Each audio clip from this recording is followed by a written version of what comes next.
যেদিন আমার ডিভোর্স হবে সেই দিনই আমি জানতে পারলাম আমার অন্তঃসত্ত্বা হবার খবর, তাও আবার আমার মিসক্যারেজ হওয়ার মাধ্যমে। ডিভোর্সটা মিউচুয়াল ভাবেই হয়েছিল। অধিক শোকে পাথর হওয়ার মতোই আমার ভেতরটা তখন ছিল অনুভূতি শূন্য।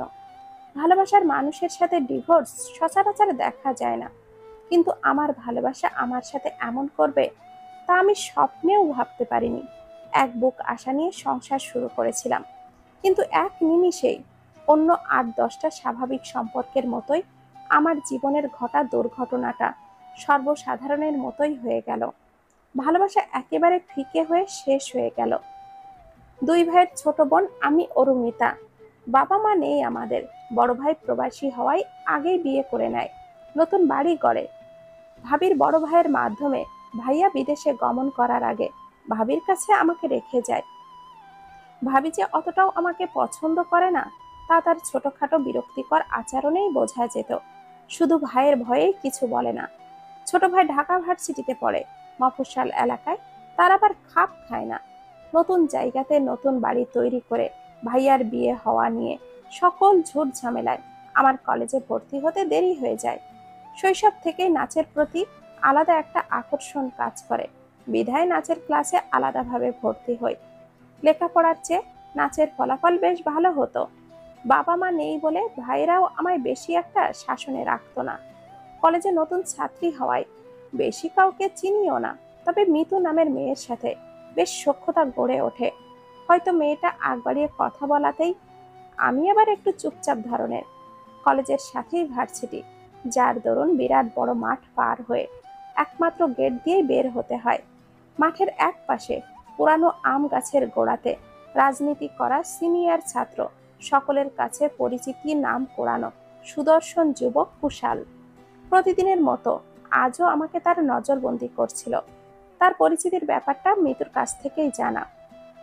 মেয়েদের বোঝার ক্ষমতা বা ষষ্ঠ ইন্দ্রিয় একটু বেশি প্রখর হয় সম্ভবত, কারণ বেশ কদিন যাবৎ আমার মন জানান দিচ্ছিল যে কেউ আমাকে ফলো করে। সেই ফলো করার বিষয়টা পাকাপোক্তভাবে সঠিক রূপ নেয় নাচের ক্লাস থেকে রাতে ফেরার সময়। নাচের ক্লাস থেকে ফিরতে ফিরতে সন্ধ্যা গড়িয়ে রাত হওয়ার কারণ সিনিয়রদের বিদায় এবং নবীনদের বরণ। কলেজ থেকে বাড়ি বেশি দূরেও না, আবার অতটাও কাছে না। তবুও মনে সাহস জুগিয়ে সামনে এগিয়ে যাওয়ার প্রচেষ্টায় যখনই বেরোলাম তখনই পেছন থেকে বলিষ্ঠ হাতে বাধা প্রাপ্ত হই। পেছনে কুশালের দিকে তাকিয়ে খুব একটা অবাক হই না, কারণ সে যে আমার পিছু নেয় তা আমার বেশ জানা। কি হলো, অবাক হলে না যে? অবাক হওয়ার মতো কিছু কি ঘটেছে? বাহ, প্রশ্নের জবাবে প্রশ্ন করার সাহস আছে দেখছি, তাও আবার তুখোড় রাজনীতি করা সিনিয়র ছাত্র কুশলের সাথে। এটা সত্য, আমার খুব সহজে সারপ্রাইজ কিংবা অবাক হওয়ার প্রবণতা কমই। এদিকটা আমার অনেক ভালোই বিচক্ষণতার সাথে কাজ করে, কিন্তু একটা সময় সেই বিচক্ষণতার সম্পন্ন বুদ্ধিও কাজে আসে না। মন মস্তিষ্কে যখন ভালোবাসা নামক পোকারা কিলবিল শুরু করে দেয়, তখন মরিচা ধরা লোহার কোরালের মতোও মন মস্তিষ্ক অকেজো হয়ে পড়ে। আমারও হয়েছিল অতি সন্নিকটে প্রহরের শেষাংশে। কেন প্রশ্ন করতে আবার কি ছোট বড় লাগে নাকি? না লাগলেও মানুষ বুঝে তো কথা বলা উচিত, বুঝেছো বালিকা? সে যাই হোক, আমার পিছু কেন নিচ্ছেন? এখন অবাক হওয়ার পালা বোধ হয় কুশালের। পিছু নেওয়ার বিষয়ে আমার অবগত হওয়ায় বেশ ধাক্কা খেল, যার দরুন চক্ষু তার কোঠর থেকে বেরিয়ে আসার উপক্রম হলো। তুমি জানলে কিভাবে? আমার স্বাভাবিক স্বর। আপনি মেয়েদের ষষ্ঠ ইন্দ্রিয় সম্পর্কে জানেন না, অথচ সেই মেয়েরা আপনাকে যে কেন চায় আমার বোধগম্য হয় না। কেন, তুমি চাও না? খুব কাছে নিঃশ্বাসের প্রগাঢ়তা গোনা যায়, এতটাই কাছে এসে আমাকে প্রশ্ন করে কুষাণ। অত্যাধিক গৌড় বর্ণের কুচকুচে কালো চোখের সম্মোহিনী মায়ায় পড়ে নিমিষে তাকিয়ে থাকি সেই চোখে। অনুষ্ঠানে হালকা গোলাপি রঙা শাড়ি পরে এসেছিলাম, চোখে মোটা কাজল টানা, উজ্জ্বল শ্যামলা গায়ে শাড়ির রংটা নাকি মানিয়েছিল। আমাকে খুব সুন্দরী দেখা যাচ্ছে, মিতু বারবার বলেছিল কথাটা। শীতল বাতাস বারবার সেই শাড়ির আঁচল ছুঁয়ে যাচ্ছে, তাই বেসামাল হয়ে যাচ্ছে আঁচলটা। হঠাৎ করে আঁচল গলিয়ে কটি দেশে শীতল হাতের স্পর্শে চমকে উঠি। দিক বিদিক শূন্য হয়ে মুখের কাছে ঝুঁকতে থাকা কুশলের গালে থাপ্পড় দিয়ে ফেলি। কিভাবে কি হয়ে গেল বুঝেও উঠতে পারিনি। এদিকে আমি ভয়ে অতিষ্ঠ হয়ে অস্থিরতার কোলে, অথচ কুশল তখনও শান্ত দৃষ্টিতে বিরাজ করে আমার দিকে। সেই দৃষ্টিতে কি ছিল জানা ছিল না আমার। অস্থিরতা আরো দ্বিগুণ হারে বৃদ্ধি পেয়ে বুকের মাঝে কাটার মতো করে বিঁধল। নুয়ে পড়ি অপরাধ বোধে। যদিও আমার অপরাধ ছিল না, স্বাভাবিকভাবেই বিষয়টাতে আমার মতোই রিয়াকশন হবে অন্য সব মেয়েদের ক্ষেত্রেও। তোমাকে প্রথম নাচের ক্লাসে নাচ অনুশীলন করতে দেখে মুগ্ধতার রেশ ধরেই আমার ভালো লাগাটা। আজও অনুষ্ঠানে নৃত্য করতে দেখে ভালোবাসতে আগাই অরমিতা। থাপ্পড় খেয়েও কুশলের কণ্ঠস্বর স্বাভাবিকের তুলনায় বেশ ঠান্ডা, ধীর, স্থির। কিন্তু তার কথা শুনে দুরু দুরু করে বুকটা কাঁপতে থাকে আমার। উসখুস করা গলায় আমি বলি, আমার দেরি হয়ে যাচ্ছে। সেদিন তো উপেক্ষা করেই এসেছিলাম কুশলকে, কিন্তু কলেজে গিয়ে প্রতিনিয়ত তার নজরবন্দি হতে হয়েছিল। তবুও এড়িয়ে চলছিলাম। সেটা আর বেশিক্ষণ স্থগিত রইল না। ক্যান্টিনে বসেছিলাম, তখনই বন্ধুদের সাথে কুশলেরও আগমন ঘটে। মুখ বরাবর চেয়ার টেনে বসে এক ধ্যানে তাকিয়ে থাকে। স্পষ্টত আমি সেটা বুঝতে পারি দেখেই মিতুকে নিয়ে চলে আসতে নিয়েছিলাম। অথচ সেই চাওয়াকে ভেঙে গুড়িয়ে পেছন থেকে হাত টেনে ধরে বলে ওঠে কুশল, এভাবে এমন করে আমাকে অ্যাভয়েড করছো কেন? আশেপাশের সকলের তীক্ষ্ণ দৃষ্টিতে আমাকে দেখছে। আমি যেন কাঁপতে কাঁপতে শেষ হয়ে যাচ্ছি। হাত ছাড়ুন আমার। কণ্ঠস্বর বেশ ধারালো। হতচকিত হয়ে হাত ছেড়ে মুখের সামনে এসে মোলায়েম কণ্ঠে জিজ্ঞাসা করলো, রাগ করার কথা আমার, অথচ ইগনোর করছো তুমি। এটা কি ঠিক? ঠিক বেঠিকের হিসাব কষার মতো আমাদের সম্পর্ক নয়। তাহলে অযথাই আমাকে বদনাম করবেন না। পথ ছাড়ুন দয়া করে। দৃঢ়তার সহিতে হাত জড়ো করে বলা কথায় কুশল সরে দাঁড়ায়। আমি দ্রুততার সাথে গেট পেরিয়ে রিক্সা ডেকে মিতুকে নিয়ে উঠে পড়ি।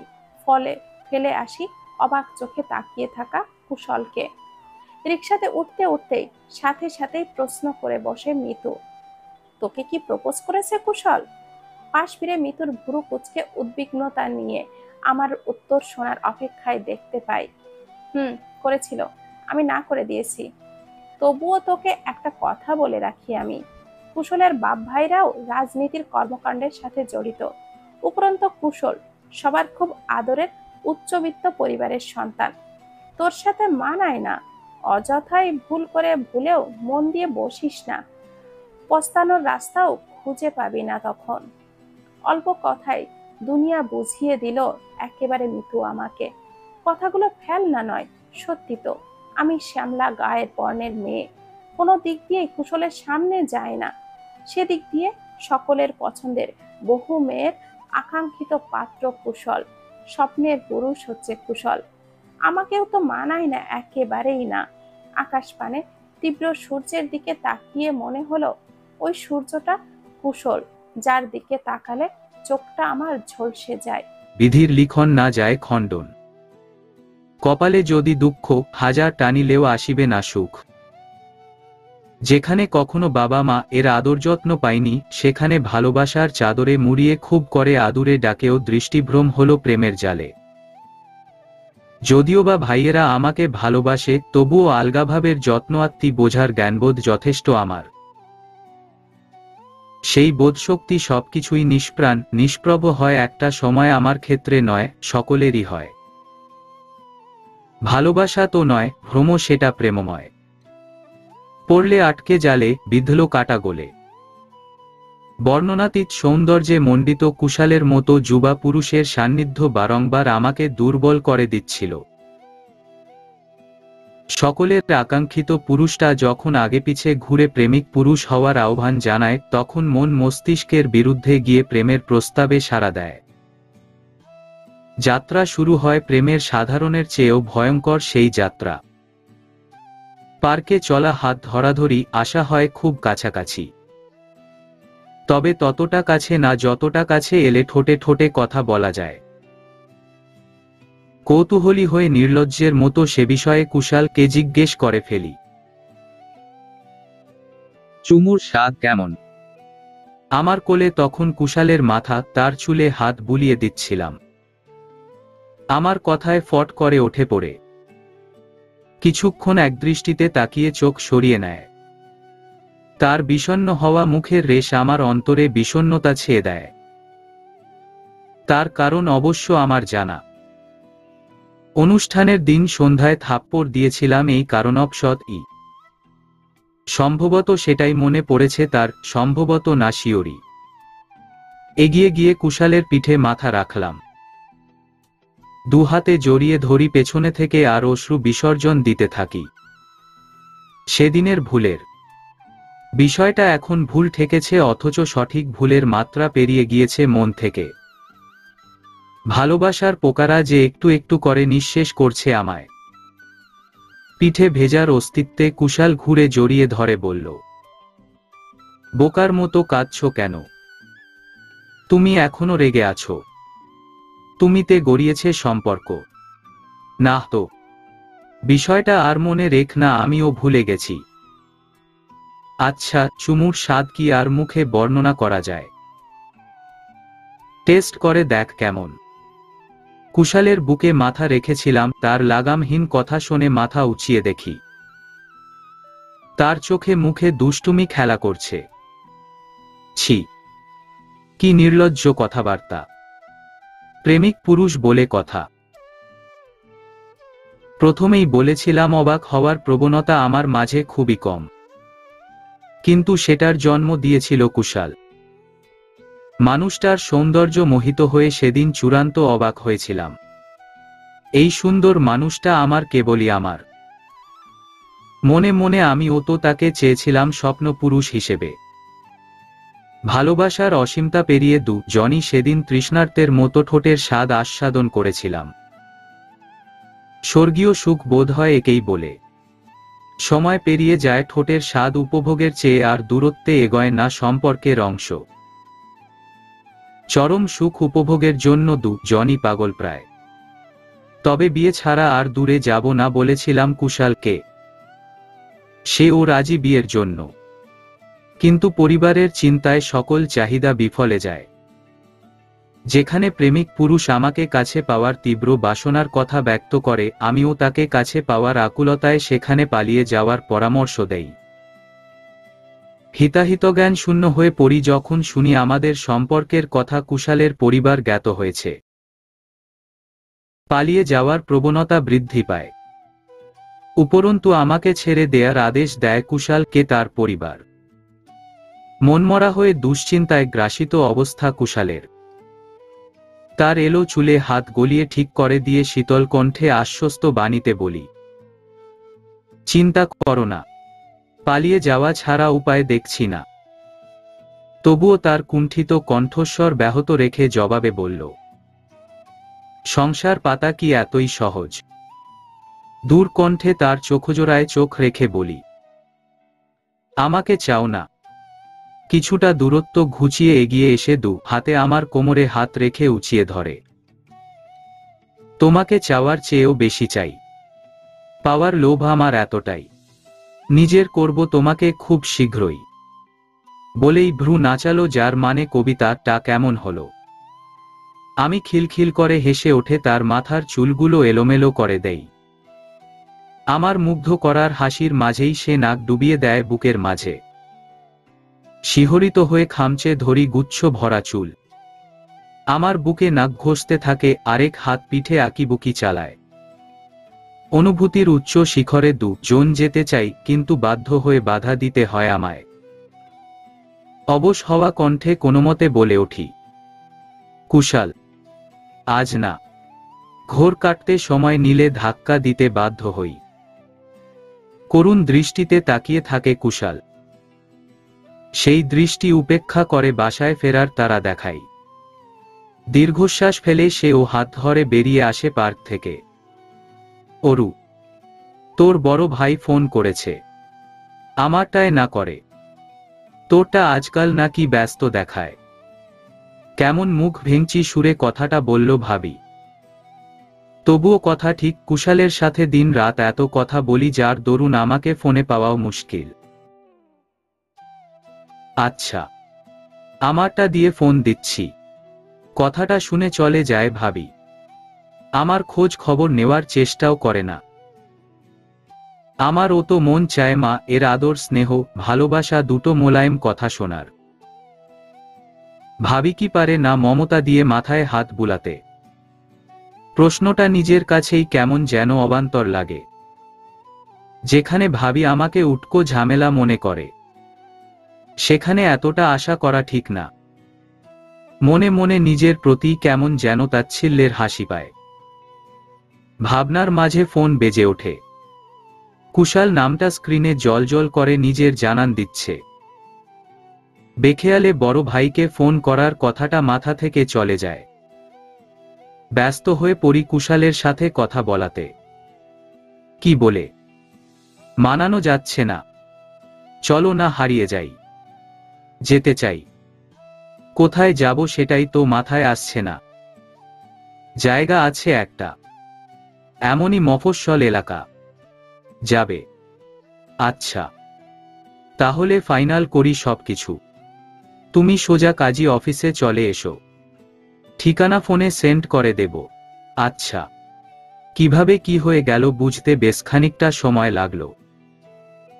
একদিকে মানুষটাকে নিজের করে কাছে পাওয়ার তীব্র বাসনা পূরণ হতে দেখার উত্তেজনা কাজ করছে, তো অন্যদিকে কুশালের পরিবারের কথা ভেবে ভয় শরীর কাটা দিয়ে উঠছে। কিন্তু কিছুই করার নেই, অনেকটা দূরে চলে গেছি আমরা। ফিরে আসার পথ নেই। নাকি কেউ ইচ্ছে করেই সেই পথটা খোলা রাখেনি? প্রশ্নটা থেকে গিয়েছিল উত্তর সবশেষে মেলে। আমার মা এর 3 বোন ছিল। বড় বোন পালিয়ে বিয়ে করে বিধায় বাড়িতে আর কখনো পা রাখেনি, তাই মেঝো বোনকে প্রেম করারও সুযোগ দেয়া হয়নি, সাথে আমার মাকেও অল্প বয়সেই বিয়ে দেয়া হয়েছে, যার ফলে সন্তানসম্ভবা হওয়ার আশা অকালে বিফলে হারায় মেঝো খালামণি। কিন্তু মেঝো খালা বাচ্চা দত্তক নেন। বড় খালার সাথে কখনো দেখা হয়নি, তবে মেঝো খালার সাথে যোগাযোগ থাকার কারণে জানতে পারি তার এক ছেলে এক মেয়ে আছে, স্বামী মারা গেছে। যাই হোক, পলাতক হিসেবে ফেরারি পথে পাড়ি দিয়ে মেঝো খালার বাসায় উঠি। খালামনি দত্তক নেয়া ছেলে মাসুম 5 বছরের। যখন নিঃসন্তান ছিলেন তখন আমাকে তার কাছে নিয়ে রাখতেন, সন্তানের মতো আগলে লালন পালন করতেন। আজ যেহেতু অসময়ে তাকে দরকার পড়ল, তিনি মুখ ফিরিয়ে নেননি। সাহায্যের হাত বাড়িয়ে আমার পক্ষে বিয়ের সাক্ষী দিলেন। তার বাড়িতে রেখে যত্ন আত্মি শুরু করে দিলেন। এই অরু, তোমার খালামনি যে হারে জামাই আদর করছেন, আমার তো আজীবন এখানে থেকে যেতে মন চাইছে। হাসছে জামাই আদরে বাদর হতে। আমাকে বাদর বললে কেন? বিছানায় শোয়া অবস্থা থেকে উঠে রেগে তেরে আসে কুশাল আমার দিকে। ভয় পাওয়ার ভান করে পিছিয়ে যে ড্রেসিং টেবিলের সাথে ঠেকে যাই। ওহো রে, নায়ক সাবকে বাদর বলায় লাগলো বুঝি। কটমট খেয়ে ফেলা দৃষ্টি নিক্ষেপ করে দেখে ফিক করে হেসে বলি, আমাকে যে তখন বললেন কাঁদলে পেঁচার মতো দেখায়। আওর চোখে কুশালের দিকে তাকালেই সে করুণ গলায় বলে, বিয়ে শেষে ওভাবে একনাগারে কাঁদছ দেখেই তো কান্না থামানোর জন্য কথাটা বললাম। সেটাকে তুমি এখনো ধরে রেখেছ। কথাটায় আমার আরো বেশি কষ্ট লেগেছিল। কুশালের অসহায় গলায় বলা কথায় আমি যেন আহ্লাদী হয়ে উঠি।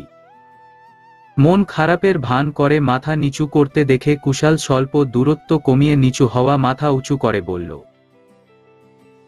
আহারে, কষ্ট পেলে তা কোথায় পেলে শুনি? আঙুল দিয়ে বুকের বা পাশ দেখালেই কুশাল চট করে সেখানে গভীর চুমুর স্পর্শ ছোঁয়ায়। শিউরে ওঠে তার চুল খাঁচমে ধরে বলে উঠি, কি করছো? দরজা লাগানো না?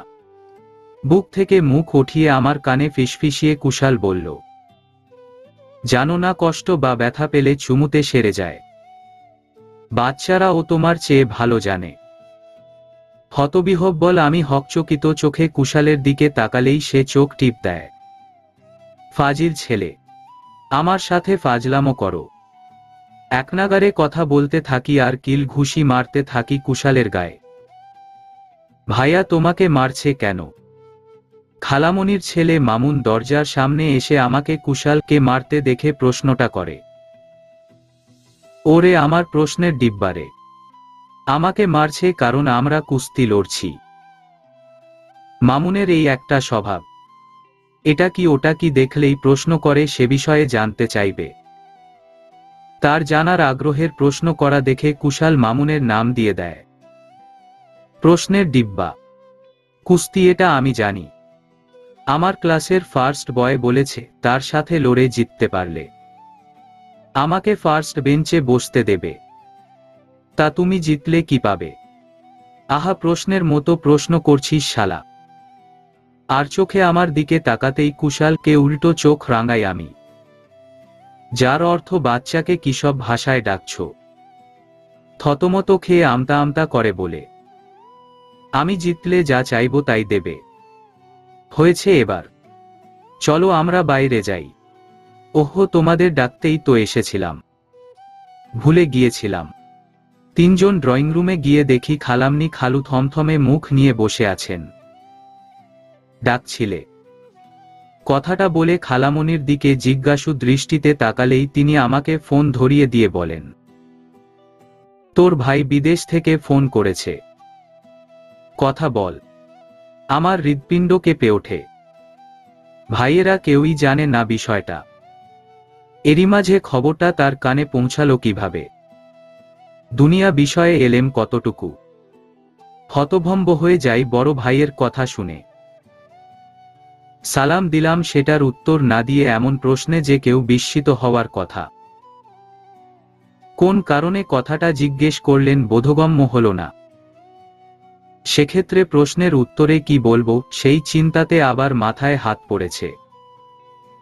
চিন্তা করার কালক্ষেপ করতে না দিয়ে তিনি আবার বলে ওঠেন, দুনিয়া হলো টয়লেটের মতো। টয়লেটে আমরা যেমন বেশিক্ষণ থাকি না, তেমনি দুনিয়াটা ও দুদিনের ঠিকানা। সেখানের অভিজ্ঞতা অর্জন করতে হয়, তুই করছস। দু কদম হাঁটতে গেলেও ভেবেচিন্তে পা ফালানো লাগে। সেখানে তুই এত বড় একটা কাণ্ড ঘটিয়ে ফেললি কিভাবে? ভেবেও অবাক হতে পারি না। এই তোর বয়স কতটুকু? হ্যাঁ, ভাগ্যিস বাপ মা অমইরা গেছেন, নইলে তোর মতো কুলাঙ্গারের জন্য সমাজে মুখ দেখাতে না পেরে শেষে আত্মহত্যার পথ ধরতেন। বড় ভাই কান্নার দমকে কথা আটকে আসছে, শ্বাসরুদ্ধ হয়ে আছে। এর মধ্যে হঠাৎ কান থেকে কে জানি ফোনটা ছো মেরে নিয়ে গেল। আকস্মিকভাবে এমন হওয়ায় পিছনে ফিরে তাকিয়ে দেখি কুশাল রক্তচক্ষু নিয়ে দাঁড়িয়ে। রুদ্ধ হওয়া শ্বাস এবার বন্ধের উপক্রম। খালামণি দের দোতলা বাড়িটা নিবিড় পরিবেশে তৈরি। চারপাশে গাছপালাও বেশ। হালকা পাতলা জঙ্গলে ঘেরা বাড়িটা দেখতে অপূর্ব। এখানে খালামণি রা তিনজনই থাকেন। শ্বশুর বাড়িতেই ছিলেন, কিন্তু সেখানে বেশিক্ষণ ঠাঁই পাননি। কারণ স্বরূপ ছিল বাচ্চা দিতে না পারা। তাও ছেলে বাচ্চা চায় পরিবার। খালু তার বাবা মা এর একমাত্র ছেলে সন্তান ছিলেন। কে বলে কেবল বিয়ের আগেই ভালোবাসা হয়, বিয়ের হলেও পরে প্রেম নামক অনুভূতির সন্ধান পাওয়া যায় না। বিয়ে স্রেফ কম্প্রোমাইজ। কিন্তু সেটার ঊর্ধ্বে গিয়ে খালু আমার খালামণিকে ভালোবেসে দেখিয়েছেন, পরিবার ছেড়ে আলাদা হয়ে। যেখানে অলক্ষ্মী অপয়া নাম দিচ্ছিল সবাই, সাথে খালুকে ছেড়ে চলে যেতে বলা হয়েছিল, কারণ তাকে আবারও বিয়ে দিয়ে নাতিনাতনির মুখ দেখবে সবাই।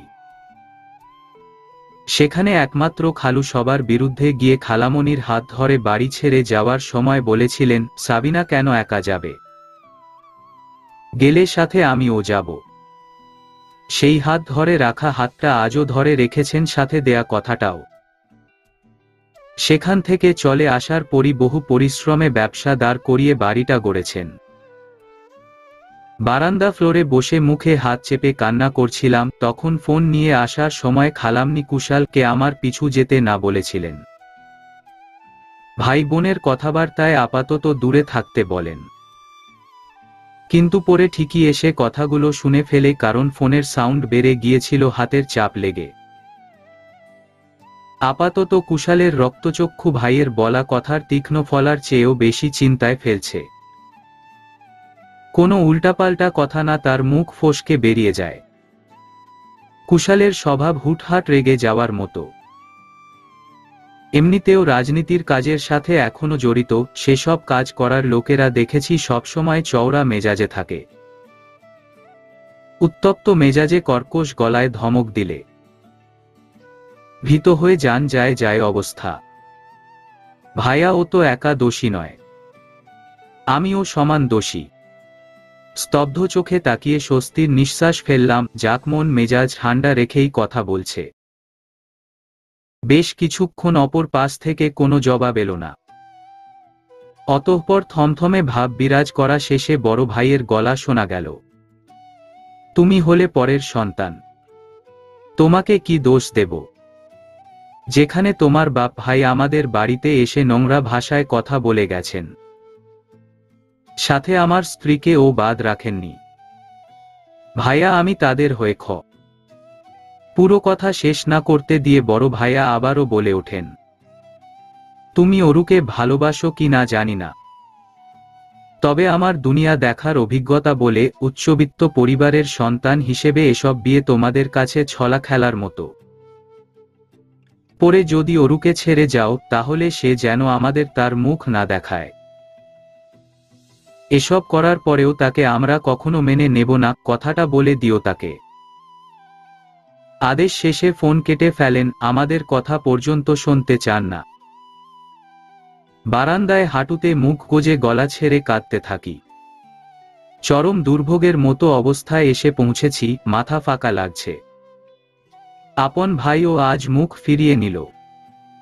আসলে মনের মধ্যে ক্ষীণ আশা ছিল হয়তো বড় ভাইয়া বিয়েটাকে সমর্থন করবেন, কিন্তু কুশালের পরিবার সেটা বীজ থেকে চারা গজাতে না দিয়ে সেখানেই মেরে ফেললেন।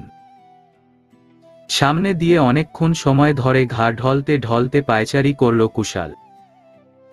হঠাৎই এগিয়ে এসে পাজা কোলে তুলে নিয়ে বিছানায় গিয়ে বসিয়ে দিয়ে আমার গালে হাত রেখে নরম স্বরে বলল, কান্না করছো কেন? আমাকে বিয়ে করে আফসোস হচ্ছে? বিয়েটা ভুল পদক্ষেপ মনে করে দ্বিধায় ভুগছ? এ কোন জটিল প্রশ্ন করল সে, যদিও প্রশ্নের উত্তর সহজ, কিন্তু জঘন্য রকম লাগলো প্রশ্নগুলো। কেন, এটা কেমন প্রশ্ন? এমনই বা তার মনে হলো কেন? সে কি বোঝে না কেন কাঁদছি? ভালো না বাসলে পরিবারের সবাইকে দুঃখ দিয়ে তাদের ছেড়ে তার হাত ধরে এত দূরে আসতাম। তবুও শেষে তার মুখে এমন কথা শুনে হাউমাউ করে কেঁদে ফেলি। হলোটা কি আবার? এরকম বাদ ছাড়া কান্না করছো কেন? রাগে ক্ষোভে বেশ কয়েকটা শক্ত ঘুষি মারি কুশালের বুকে। লাগলোও বেশ তার, যার দরুন আমার হাতগুলো কুশাল এক হাতে পিছমোড়া করে ধরে, আরেক হাতে মাথার এলোমেলো চুলগুলো গুছিয়ে সেগুলো মুঠোবন্দি করে কপালে কপাল ঠেকিয়ে বলে, এত যদি ভালোবাসো তাহলে সকলের তিক্ত কথা হজম করে ফেলো। আর তাদেরকে দেখিয়ে দেওয়া আমাদের নেওয়া সিদ্ধান্ত ভুল নয়। চোখ তুলে অনিমেষ চেয়ে রইলাম তার মুখপানে। ইস, তার সম্মোহনী মায়াময় দৃষ্টির জালে প্রতিবারই আটকে পড়ে খেই হারিয়ে অতলে ডুবে যাই। কান্না ভুলে সেই ডুবে যাওয়া সমুদ্রে সাঁতরে চলি জনা রাতভর। ভুল ঠিক সময়ের তালে তালে পরিবর্তনের ধারায় নতুন করে প্রকাশ পায়। বেখেয়াল ছিলাম সে বিষয়ে। ভুলের মাসুল সময় ঘুরে দিতে হয় প্রকৃতির নিয়ম করে। সকালের পাতাঝরা বাতাসে হালকা আমেজের রোদ্দুর খোলা বারান্দা দিয়ে ঘরে শায়িত আমাদের ওপর উকিঝুঁকি দিচ্ছে। আমাদের নিরাবরণ অবস্থায় একই চাদরে দেখে শরম পাচ্ছে বোধহয় নিজের আলোর উত্তাপ আমাদের ওপর ফালাতে। যদিওবা আমার ঘুম ছুটে গেছে বহু আগেই, তবুও বিছানায় শুয়ে আছি মনমরা হয়ে। স্নিগ্ধ সকালটা ও কেমন যেন বিষণ্ণ লাগছে। পাশ ফিরে কুশালের দিকে তাকাই। মেয়েদের রূপ কেন ছেলেদের হবে সেটাই ভাবি। এই গৌর বর্ণের কুশালকে অত্যধিক ফর্সা রঙের হওয়ায় মেয়ে মেয়ে আভা ছড়ানো চেহারা লাগছে। উপরন্তু টকটকে লাল ঠোঁট যেন আগ বাড়িয়ে জানান দিচ্ছে। কুশাল মেয়েদের মতো লিপস্টিক দেয়। আসলে এসব কিছুই করে না সে, আমারই বেখেয়ালি ভাবনা এগুলো। এসব ভেবেই ফিক করে হেসে দেই। ফলাফল হিসেবে ঠুস করে কুশালের ঘুম ভেঙে যায়। ঘুম ঘুম ফোলা চোখে আমার দিকে অবাক হয়ে তাকিয়ে বলে, কি ব্যাপার, হাসছো কেন?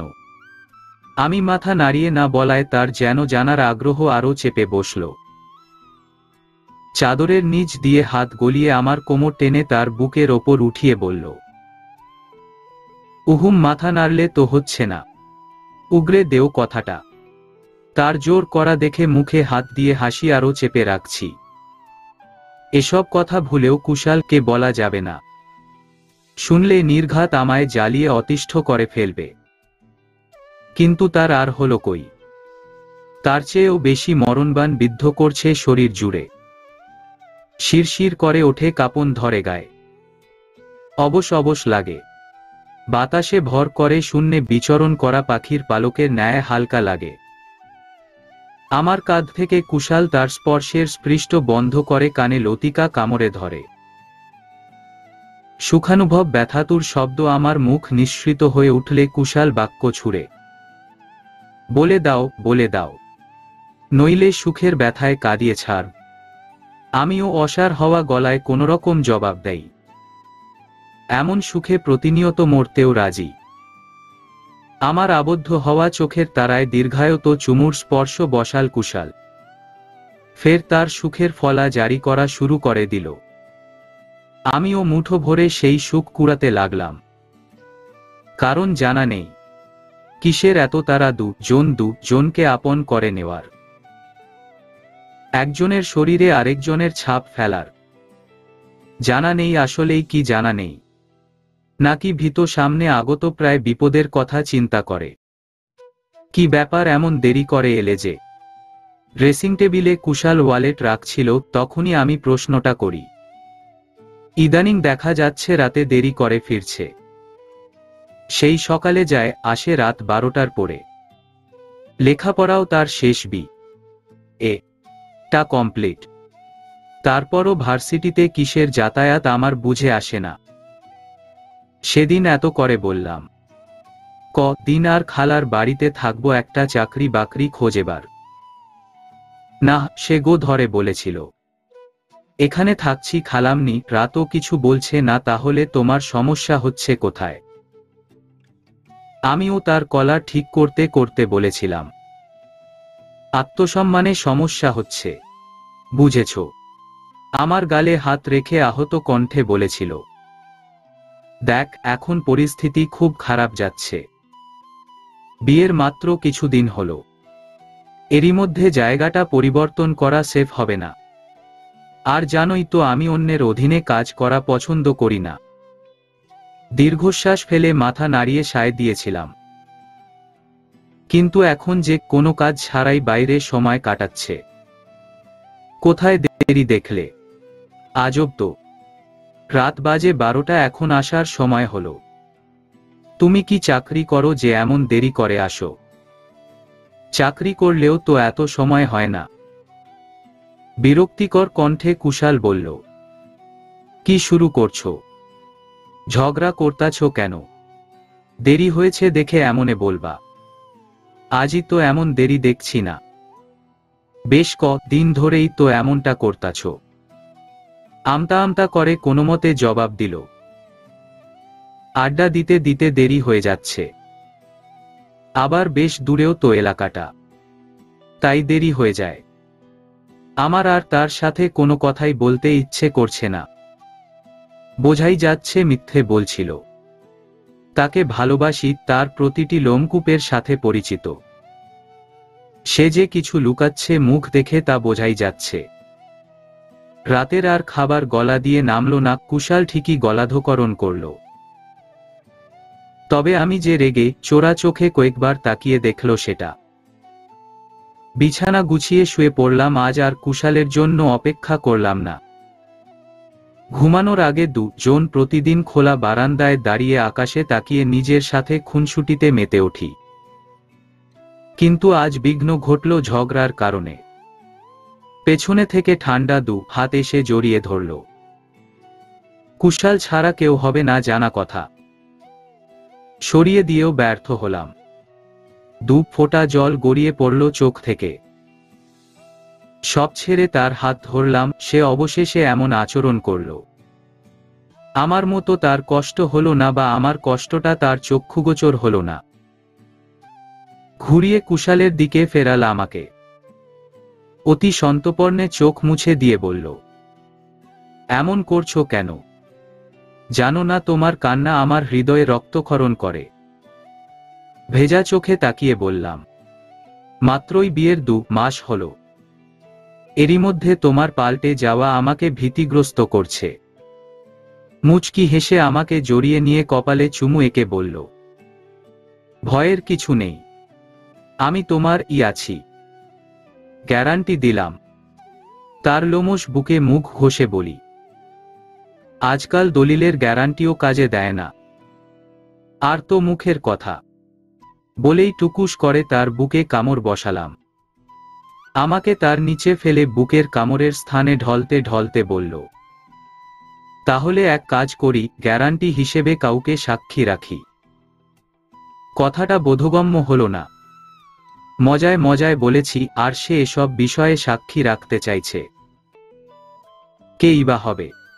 ভ্রুকুচকে ভাবুক নয়নে কুশালকে প্রশ্ন করি, তোমার এই ফালতু বিষয়ে কে নিজের নাক গলাতে আসবে?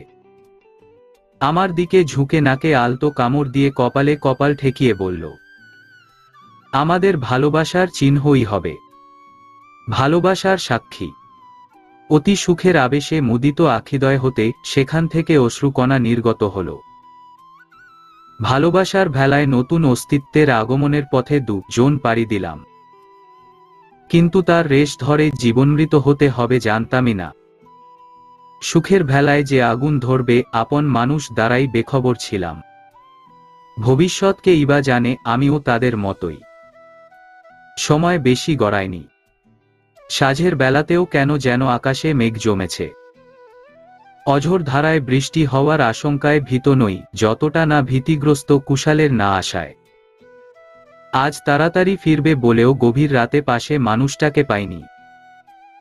কেন এলো না? কোথায় বা রাতটুকু যাপন করল? পরের দিন বিকেলে গোধূলির হলদে রঙা আলোর সাথে লাল রক্তে রাঙা শার্ট পরিধানকৃত কুশালের আগমনে বুকটা আমার ধক করে উঠল। রাগাভিমান ভুলে এগিয়ে গিয়ে কান্না জড়িত কণ্ঠে বলি, এই তোমার শার্টে রক্ত ভরা কেন? কি হইছে? কোথায় আছিলা? আমাকে সরিয়ে দিয়ে টাওয়াল নিয়ে ওয়াশরুমে চলে যায় কুশাল। আর আমি কিংকর্তব্যবিমূঢ় হয়ে সেখানে দাঁড়িয়ে রই। কতক্ষণ সময় কাটল খেয়াল নেই। ধ্যানভঙ্গের সাথে হৃদয় ভঙ্গুর সত্ত্বেও নিচে গিয়ে কুশালের জন্য খাবার নিয়ে ওপরে এসে দেখি সে বারান্দায় কারো সাথে কথা বলছে। এগিয়ে গিয়ে শুনতে পাই, ওকে নিয়ে আসা কি সম্ভব না। ওপাশের কথা শোনা গেল না, তবে এপাশের জবাব। তাহলে কি বলবো ওকে?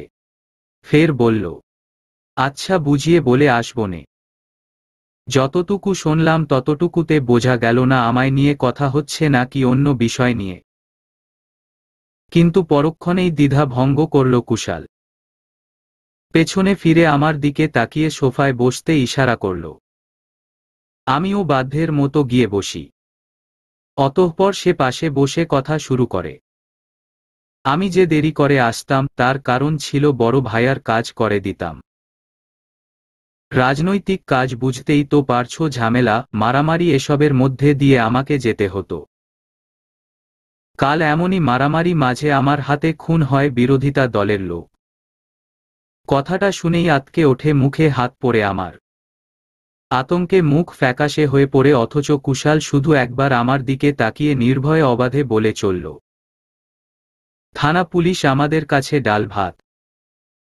তবুও অপরপক্ষ বিষয়টাকে জটিলের দিকে নিয়ে যাচ্ছে। তাই আপাততের জন্য আমাকে গা ঢাকা দিতে বিদেশে পাড়ি জমাতে হবে।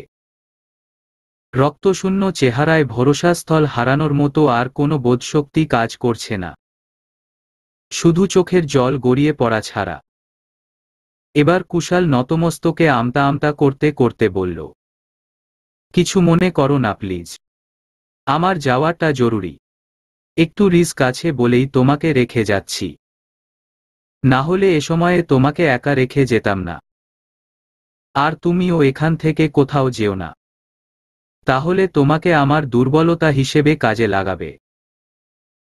তাচ্ছিল্যের হাসি দিলাম মনে মনে, তবে মুখে দীর্ঘশ্বাস ফেলে বললাম, কবে যাচ্ছ? এবার মাথা উঁচিয়ে উচ্ছ্বসিত স্বরে বলল, আমার পাসপোর্ট আগে থেকেই করা, কারণ এ কমপ্লিট করার পর বিদেশে গিয়ে লেখাপড়ার কথা ছিল, সেহেতু পরশু যাওয়ার ডেট পড়েছে। বাহ, বেশ, তো সবকিছু আগে থেকেই তৈরি তাহলে। এবার মনে মনে করা তাচ্ছিল্য মুখ নিঃসৃত করেই ফেললাম। সেটা শুনে এগিয়ে এসে আমার দুহাত ধরে আকুল আবেদন কণ্ঠে কুশাল বলল, বোঝার চেষ্টা করো। আচ্ছা, তুমি কি চাও না আমি ভালো থাকি?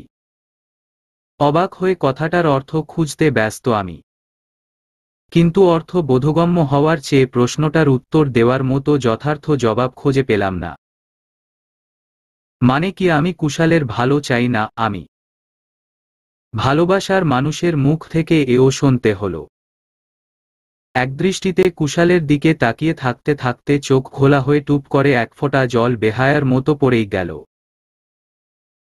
কুশালের হাত ছেড়ে চোখ মুছে বললাম, তুমি দায়িত্ববানের মতো কাজ করেছ, তোমার পরিবারের পাশে দাঁড়িয়েছ, নিজের জীবনের ঝুঁকি নিয়ে সাহায্য করেছ।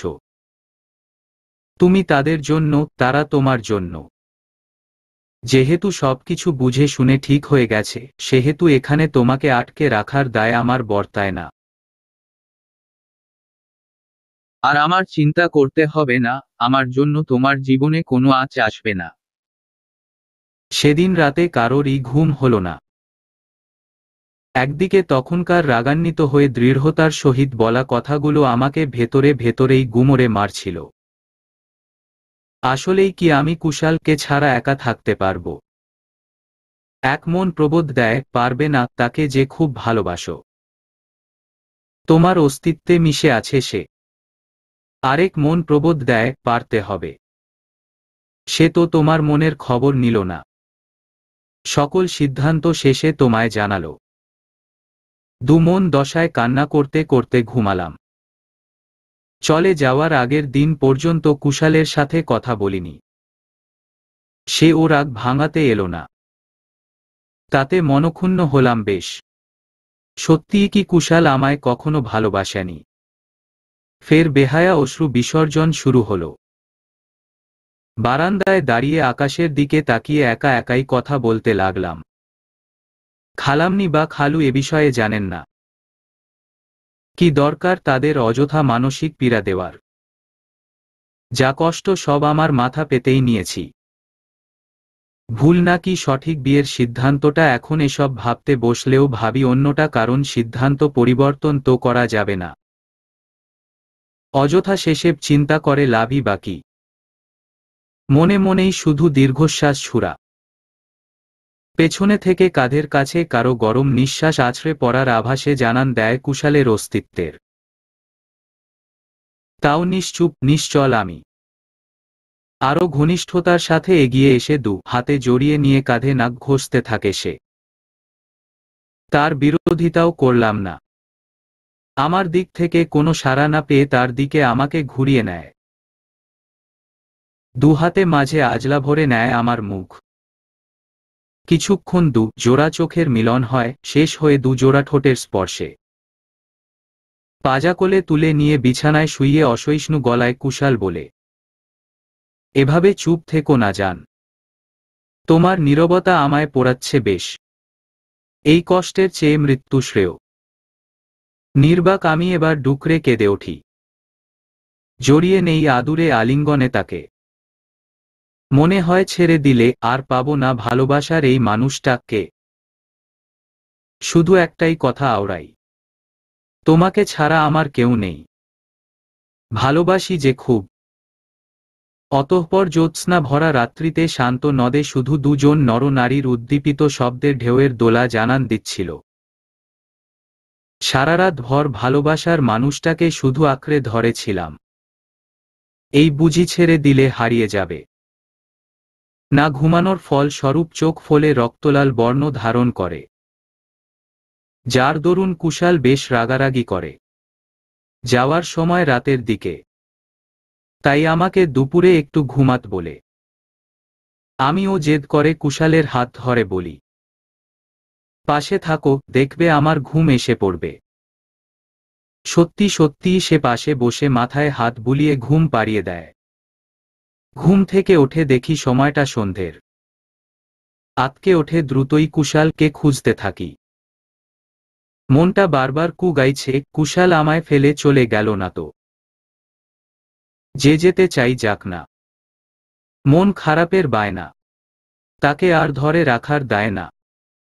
যে যাবে চলে যাক না। কুশাল বিদেশে পৌঁছে শুধু ফোন করে জানায় যে সে পৌঁছে গেছে। ব্যাস এতটুকুই। আমাকে না জানিয়ে যাওয়াটাকে সে সহজ চোখে দেখল। আমার হৃদয়ে তখনকার বিষাক্ত অনুভূতিটা বোঝানোর মতো নয়। এক সপ্তাহ তখন পুরোপুরি হয়নি, এরই মধ্যে ডিভোর্স লেটার হাতে পাই। নির্বাক বিহবলিত আমি উন্মিলিত চোখে বিষাদের ছায়া নিয়ে কেবল খামটার দিকে একদৃষ্টে তাকিয়ে দেখি, খোলার জন্য আর সাহস পাই না। জ্ঞান হারানোর মতো অবস্থা হয়ে আমি তখন পাগলপ্রায়। আগে থেকেই যে ডিভোর্সের পরিকল্পনা করা ছিল সেটা সেদিনই জানতে পারলাম। উপরন্তু কুশালরা সেটাকে মিউচুয়ালভাবেই সারতে চাচ্ছেন তাও বোঝা হয়ে গেল। কিন্তু আমার যে জানার ইচ্ছা কুশাল কিভাবে এটাতে স্বাক্ষর দিয়ে গেল। আমাকে জানালো না পর্যন্ত। এত বড় পদক্ষেপ কোন কারণবশত নিল?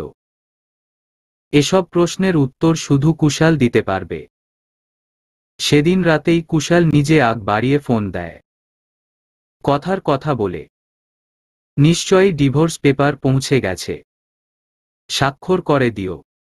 আমিও করে দিয়েছি। অসারে গলায় কোনোরকমে শুধু জিজ্ঞেস করি,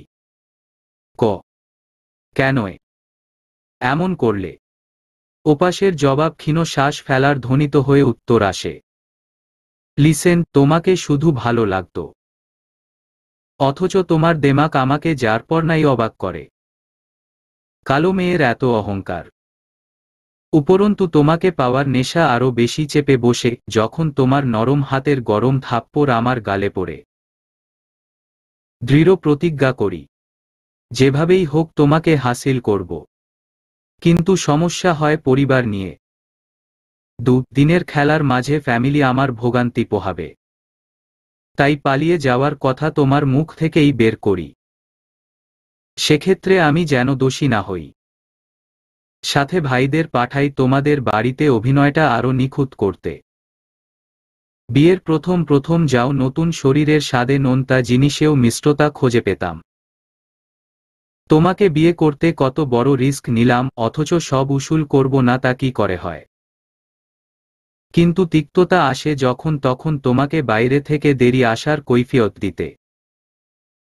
অত্যন্ত বিরক্তিকর লাগে বিষয়টা। তোমার একঘেয়েমি শুরু হয় আমার চাকরি করার জন্য চাপ প্রয়োগে। মেজাজ যায় বিগড়ে। এদিকে ভাইয়ার কাজে বিষয়গুলো সত্যিই ঝামেলাযুক্ত ছিল। সুযোগ পেলাম তখন যখন বিরোধিতা দলের লোক খুন করে তোমার থেকে, সাথে পুলিশের কাছ থেকেও পগার পার হওয়ার। তাছাড়া আমার ভবিষ্যৎ ক্যারিয়ারের জন্য আগে থেকেই বিদেশে যাওয়ার কথা ছিল। তা যাই হোক, এখন ভালয় ভালয় ডিভোর্সে নিজের স্বাক্ষর দিয়ে দিও, না হলে তোমার ভাইয়েরা তোমাকে অস্বীকার করলে কি হবে? তুমি তো আর তাদের ফেলে দাওনি। স্তম্ভিত হতবাক আমি, মুখে কোনো রা নেই। বিস্ময় যেন কাটতে চাইছে না। মন শুধু বলছে, সব মিথ্যে হয়ে যাক। ভালোবাসার মানুষটা শুধু আমার থাক। প্রলয়ঙ্কারী এ কোন ঝড় এলো আমার জীবনে? ভালোবাসার মানুষটা এভাবে ধোঁকা দিয়ে বোকা বানালো। আর আমিও নির্বোধের মতো সবকিছু বিশ্বাস করে নিলাম। না না, এখানে অবিশ্বাসের মতো কোনো কারণ তো কুশাল রাখেনি। তার করা প্রতি পাগলামি, ভালোবাসার অনুভূতি করা স্পর্শ, কথা আচরণ সবকিছুই যে আমি অনুভব করেছি, এগুলো কি তাহলে মিথ্যে ছিল? জীবনের সুতো কেন ছিঁড়ল এভাবে? কার কাছে উত্তরগুলো পাব? শূন্য দৃষ্টি ফেলেও একনাগাড়ে তাকিয়ে নিজেকে বড্ড একা অনুভব করলাম। একে একে কুশালের সাথে থাকা স্মৃতিগুলো অন্তঃকরণের হানা দিতে লাগল। বিশ্বাস অবিশ্বাসের দোলাচলচিত্তে মাথায় শুধু মিতুর আর বড় ভাইয়ের কথাগুলো ঘুরপাক খাচ্ছে। মিতু বারবার সাবধান করেছিল, পরে পস্তানোর রাস্তা পাব না। ঠিকই আজ পস্তানোর জন্যও আমার কিছুই অবশিষ্ট নেই। ভাইয়া রাতও পরি করে দিয়ে জানিয়েছিল তাদের কাছে যেন ফিরে না যাই। যে পথে ছিল তোমার আনাগোনা, সে পথের দ্বার বদ্ধ করো না। কণ্টকাকীর্ণ পথে তুমি হীনা, আমি যে একা চলতে পারি না। মিউচুয়াল হিসেবেই ডিভোর্স পেপারে স্বাক্ষর দিয়ে কুশালের পরিবারের কাছে হস্তান্তর করতে গেলাম। আমিই পৌঁছে দিতে গেলাম বিশেষ কারণবশত। নিজ হাতের গড়া স্বপ্নের সংসার তাসের ঘরের মতো ভেঙে শেষ করে দিয়ে আসব নিজ হাতেই। শক্ত না, বেশ পাষাণে তৈরি করে নিয়েছি মনকে। মাঝে মাঝে নিজের ভেতরে পিশাচি ভর করে। হয় নিজেকে নয় কুশালকে মৃত্যু, ভয়াবহ মৃত্যু দিতে চায়। কিন্তু হায় অভাগী, আমি সাহসে কুলায় না। কুশালের বাড়ির ঠিকানা আমার জানা আছে। সেখানেই গেলাম। বড় লোকদের বিরাট বড় গেটের সামনে দারোয়ান থাকার কথা সাধারণ বিষয়, কিন্তু আমার নাম জেনে বাড়ির ভেতরে প্রবেশ করানো ব্যাপকভাবে আমায় চমকিত করল। আমি তো ভেবেছিলাম নাম বললে আমাকে গেট থেকেই ফেরত পাঠাবে, কিন্তু হলো উল্টো। যাই হোক, ভেতরে প্রবেশ করে ড্রয়িং রুমের সোফায় বসতে বলে কাজের লোক সিঁড়ি বেয়ে ওপরে চলে গেল। দৃশ্যটা দারুণ, সিনেমা ও হার মানাবে। ভালোবাসার মানুষের সাথে মিউচুয়াল ডিভোর্স উইথাউট রিজন, তাও আবার বাড়ি বয়ে ডিভোর্স পেপারে দিতে আসি। আমি নিজেকে নিজেই দেখে বিস্মিত হয়ে যাই। কিছুদিন আগেও কুশালের সাথে কথা বলার পর পাগলপ্রায় হয়ে গিয়েছিলাম। কুশালকে তখন ফোন করেও লাইনে পাওয়া যায়নি, এমনকি সকল ধরনের অনলাইন থেকেও আমাকে ব্লক করে রাখা হয়েছিল। আকাশ পাতাল ভাবনার মাঝে আমার সামনে মাঝবয়সের মহিলা এলেন। এখনো মুখের চামড়া টানটান। অন্য পাশের সোফায় বসে জিজ্ঞেস করলেন, অরুমিতা? মাথা নেড়ে সায় দিলাম। তখন তিনি নিজের পরিচয় বললেন, কুশালের মা। কুশাল কখনো তার পরিবারের বিষয়ে খোলাখুলি আলোচনা করেনি, এমনকি পরিবারের সদস্যদের ছবি পর্যন্ত দেখায়নি। অতি ভালোবাসায় অন্ধত্ব বরণ করার ফল এখন পাচ্ছি সাথে, কারণ ও বোঝা হয়ে গেছে। দীর্ঘশ্বাস ফেলি যার শব্দ পেয়ে কুশালের মা বললেন, পরিবারের বিপক্ষে কথা বলার ধাতে নেই। প্রথম দিকে মনে করেছিলাম তুমি বুঝি সম্পত্তির লোভে পড়ে কুশালকে বিয়ে করেছ। তুমি করেই বলি কেমন? এটুকু থেমে আমার অবাক নয়ন জোড়ায় তাকিয়ে আবার বলা শুরু করলেন, তুমি ভাবছ তোমাকে আমরা লোভী মনে করেছিলাম, কিন্তু তোমাদের বিয়ের পরে কুশাল সবকিছু খোলে বলে আমাদের। যদিও বা তোমাকে আমরা কেউ মেনে নেইনি, তবুও নারী মনে একটু খারাপ লাগার রেশ ছিল কুশাল তোমাকে এভাবে ব্যবহার করবে বলে। ফের থামলেন। এদিকে মনে মনে শুধু একটাই কথা ঘুরঘুর করছে, কুশাল তোকে ব্যবহার করেছে অরু। তুই যাকে সর্বস্ব দিয়ে ভালোবাসলি সে তোকে আর তোর শরীরটাকে ব্যবহার করেছে। ডিভোর্সে সহাস্যবদনে দৃঢ়চিত্তে স্বাক্ষর করার সময়ও এতটা খারাপ লাগার মতো কাজ করেনি। একমনে সাহস করে নিজেকে ভালো থাকার প্রবোধ দিয়ে সাইন করেছিলাম। সাথে সাহস জুগিয়ে বিপদে পাশে থেকে ছিলেন খালু খালামনি। এখন সম্মুখে বসা মহিলার কথাতে তীরের ফলা এসে মনাঙ্গনে বিদ্ধ করে সকল প্রতিজ্ঞাবাক্য ভেঙে দিচ্ছে, যার ফলস্বরূপ ব্যথিত ও ভঙ্গ হৃদয়ের রক্তক্ষরণ অশ্রু হয়ে চোখ থেকে খরিত হচ্ছে। এর মধ্যে আবার কর্ণকুহরে শব্দ এলো, কুশালের বিয়ে ঠিক করা আছে। মেয়েটি আমাদেরই পরিচিত, মন্ত্রণালয়ের সচিবের পরিবারের। কুশাল যেখানে বর্তমানে অবস্থান করছে সেখানেই মেয়েটির পরিবার থাকে। কুশাল তাদের কাছেই গিয়েছে। সেই মন্ত্রীর কাজ করতে গিয়েই আমার ছেলেটা বাংলাদেশ ছাড়া হলো। যাই হোক, তুমি ডিভোর্স পেপার দিয়ে যাও। একটা কথা, উপদেশ বা আদেশ যেভাবে নেও, নিজের পথ নিজে দেখ, এই পথ আর মারিও না। শুনলাম বাবা মা কেউ নেই, তাদের শিষ্টাচার আসবে কোথা থেকে? শেষ কথাটা বসা থেকে উঠে আমার হাত থেকে ডিভোর্স পেপারটা ছিনিয়ে নিয়ে বলে চলে গেলেন। ফেলে গেলেন জীবনমৃত নির্জীব আমাকে। রাস্তা ধরে হাঁটছি আর ভাবছি, আসলে ভাবার মতো কিছু নেই। শূন্যতে দৃষ্টি মেলে চলেছি। বৃষ্টি নামল, ভিজিয়ে দিল শরীরের শুষ্ক হওয়া জমিন। কিন্তু মন পিঞ্জিরার খরাতে বৃষ্টির ছিটেফোঁটাও পড়ছে না। শারীরিক ক্লান্তি ও মানসিক অবসাদ হওয়া শরীর ধীরে ধীরে রাস্তাতেই ছেড়ে দিল, তার উপর সামনের পাথরের আঘাত আরও বাড়িয়ে দিল গড়িয়ে পড়া। শুধু ঝাপসা দৃষ্টিতে দেখতে পেলাম সন্নিকটের মৃত্যুকে। সরকারি হাসপাতালের গন্ধ কোনোকালেই আমার পছন্দ ছিল না। বেশ আদুরে ছিলাম কিনা তাই ক্লিনিকের পরিষ্কার ফ্রেশ এয়ারে অসুস্থতায় যাতায়াত হতো।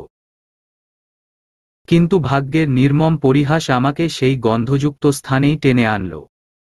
জ্ঞান ফেরা মাত্রই অনুধাবন করতে হলো তিক্ত অভিজ্ঞতার কথা। মা হওয়ার মতো সুখকর অনুভূতি বিষাক্ততায় ছড়িয়ে গেল। তবে আমি ছিলাম নির্বিকার, নির্নিমেষ শূন্য দৃষ্টিতে। আনন্দ অশ্রু ঘেরা এ জীবন। মিলয়ে নাও তোমার প্রিয়জন। সব তো এক হয় না প্রিয়। আপনজনে ও ভীত হইও। তারপর কি হলো আন্টি? আর আপনাকেই বাউ, ই ভদ্রমহিলা এত কিছু বলল, কোনো পাল্টা জবাব দিলেন না। তাদের সাথে তো কোনো দ্বন্দ্ব নেই, দ্বন্দ্ব আমার নিজের সাথে। প্রতারিত হয়েছি ভালোবাসার মানুষের কাছ থেকে। তার পরিবার থেকে কিছু আশা করাও বোকামি। স্তব্ধ আমি সেখানে, একার জোরে কি বা জবাব দিতাম? খালামনি কে ডাকা হলো হাসপাতাল থেকে আমাকে নিয়ে যেতে। আমার সেই দুর্বিষহতার দিনগুলোতে তিনি মনোবল যোগান দেন, সেবা শুশ্রূষা করে সারিয়ে তোলেন। সময় চলে যায় নিরবধিভাবে। লেখাপড়া বন্ধ করেছিলাম কুশালের জন্যই। সেই বলেছিল একান্ত সময়গুলো আপাতত লেখাপড়ার পিছনে না দিয়ে তাকে যেন দেই। আমিও গাধি তার মুখের একটু খুশি খুঁজতে গিয়ে নিজের জীবনের জলাঞ্জলি দেই। পরে খালামনি বহু বলে কয়ে আবার ভর্তি করান কলেজে। তবুও সেটা বেশি দূর এগোতে পারিনি। সমাজের নানা টিপ্পনির মুখোমুখি হতে হতো প্রতিনিয়ত। অসহায়ত্ব যখন চারিদিক থেকে আবদ্ধ করে তখন নিরুপায় হয়ে লেখাপড়া বন্ধ করে দেই। এর ভেতর আবার খালামনি আমাকে তিলে তিলে শেষ হতে দেখে বিয়ে ঠিক করেন। কি? তাও আবার বড় খালামণির ছেলের সাথে। মনে আছে বলেছিলাম মেঝো খালামণির সাথে বড় জনের যোগাযোগ আছে। একজনই ছেলে তার। তুই আমাদের জানাবি না? মেয়েটার অসময়ে পাশে তো থাকতে পারতাম। কিভাবে বলতাম আপা? মেয়েটাকে এক হাতে সামলাতে হয়েছে। টেনশনে ভুলেই গিয়েছি আত্মীয় স্বজনের কথা। বারবার সুইসাইডের চেষ্টা করত, সাথে সাথে ছায়ার মতো থাকতে হয়েছে। সবচেয়ে বেশি বাচ্চা দেখলেই শুরু হতো চিৎকার চেঁচামেচি। মামুন তো অরুর সামনেই যেতে পারত না। আস্তে ধীরে কাউন্সিলিং করে সুস্থ করি, তারপর ভালো হওয়ার লক্ষণ দেখে কলেজে ভর্তি করলাম। কিন্তু কপালে সব সয় না। সেখানে সকলে ইঙ্গিতে আকারে কটাক্ষ করে, ফলে অরু যেন আবারও মূর্ছা যায়। তাই আমি ওর ভালোর জন্য, এসব চিন্তা থেকে মুক্তির জন্য উপায় খুঁজে পেয়েছি। বেশ দুশ্চিন্তাগ্রস্ত হতে দেখা গেল জনের। অতঃপর বড় খালার এক কঠিন সিদ্ধান্ত উপনীত হলেন। বড় খালার ছেলে সাব্বির কোনোমতে এস.সি. পাশ করা। ছোট একটা দোকান বাড়ির কোণেই। তবে বিবাহিত, বউ চলে গেছে, সন্তান ছিল সাথে নিয়ে গেছে। তার জন্য ও মেয়ে খুঁজছিলেন। যেহেতু মেয়ে ঘরেই পেয়ে গেলেন, তাও আবার একই ঘাটের মাঝি দুজন, সেহেতু বিয়ের আবন্ধনে অতি শীঘ্রই বাঁধতে চান। সেখানে আমার ইচ্ছা বা মতামতের কেউ নেওয়ার প্রয়োজনও বোধ করল না। আসলে বলতে গেলে দুনিয়াতে যার থেকেও কেউ নাই, তার আবার এত মতের দাম থাকতে নেই। আমারও নাকি কপাল ভালো। প্রেমিক স্বামী থেকে ধোঁকা খাওয়া আমার বাচ্চা হারানো মেয়ের কপালে এই ঢেরও বেশি জুটছে। না হলে রিকশাওয়ালা ও জুটত না। কথাগুলো বাড়িতে আসা যাওয়া প্রতিবেশীর। আমিও খালামনি দের মুখে চেয়ে রাজি হলাম। তিনি তো কম তো করেননি আমাকে। তা যাই হোক, বিয়ের বন্ধনে আবদ্ধ হলাম। ভাবলাম এই বুঝি দুর্ভাগ্য সৌভাগ্যে পরিবর্তন হলো। কিন্তু কথায় আছে, অভাগা যেদিকে যায় সেদিকে সাগর শুকায়। নয়া বউয়ের মুখ দেখতে পারার সকলে মনে হয় ভিড় জমিয়েছে। তখনই বোমা বিস্ফোরণের মতো বিস্ফোরিত হল আমার কালো অতীতের ঘটনা।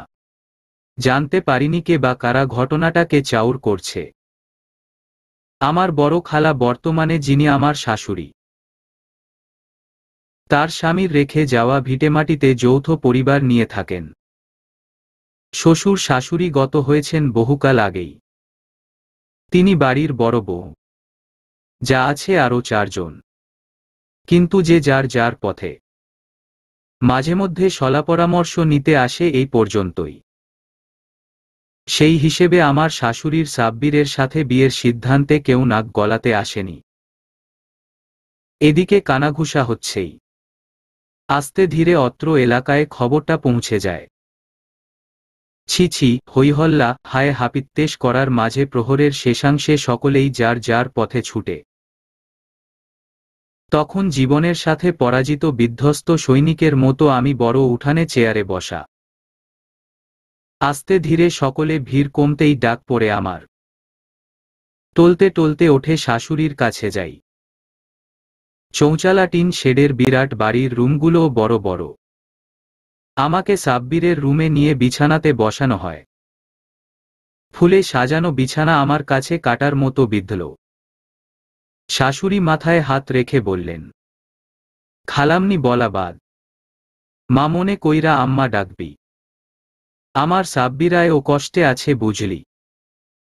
2 কষ্টের মানুষ এক কইরা দিলাম। একজন আরেকজনের মনের কষ্ট বুঝবি।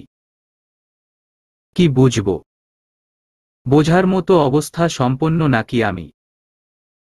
মনের মধ্যের বুঝাবুঝি চলছে, তখনই বাইরে থেকে কারো কাশির শব্দে শাশুড়ি পা চালিয়ে বেরিয়ে যান।